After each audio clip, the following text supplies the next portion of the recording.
Financial institutions, within their broad spectrum divided into bank and non-bank financial institutions, function as the driving wheel and nervous system in the economic body of a country, with the fundamental role of being financial intermediaries that bridge the gap between economic units with surplus funds and those with deficit funds, while also acting as agents of development to ensure the flow of capital is channeled into productive sectors. Bank financial institutions, which in their structure include the central bank as the monetary authority and system supervisor, general commercial banks that serve as the backbone of daily transactions, and rural credit banks (BPR), focusing on micro and small segments, possess distinctive and highly regulated operational characteristics, namely the right to directly collect public funds in the form of liquid deposits, current accounts, savings, and time deposits, which are then transformed into productive assets through the distribution of working capital, investment, and consumer credit.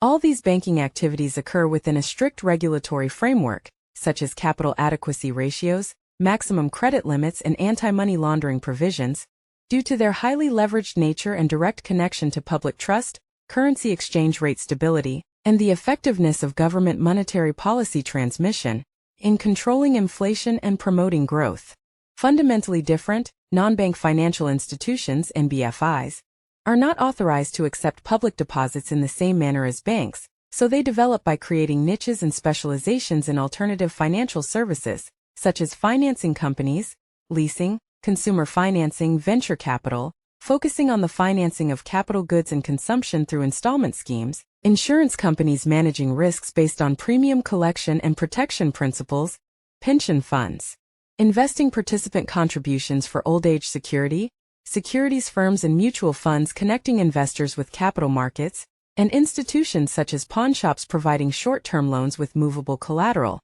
Each of these NBFIs operates under different legal umbrellas and regulators, the Financial Services Authority for most, the Ministry of Finance or others, and serves as a complement and diversification to the banking system, offering products that are often more innovative, carry specific risks, and reach market segments that may be underserved by conventional banking. At the macro level, the interconnection and symbiotic synergy between these two financial subsystems create a deep, liquid, and resilient financial architecture, where banking functions as the core of the payment system and primary liquidity provider, while non-bank financial institutions act as stabilizers by providing channels for long-term financing, risk management tools, and investment instruments that drive the mobilization of domestic savings.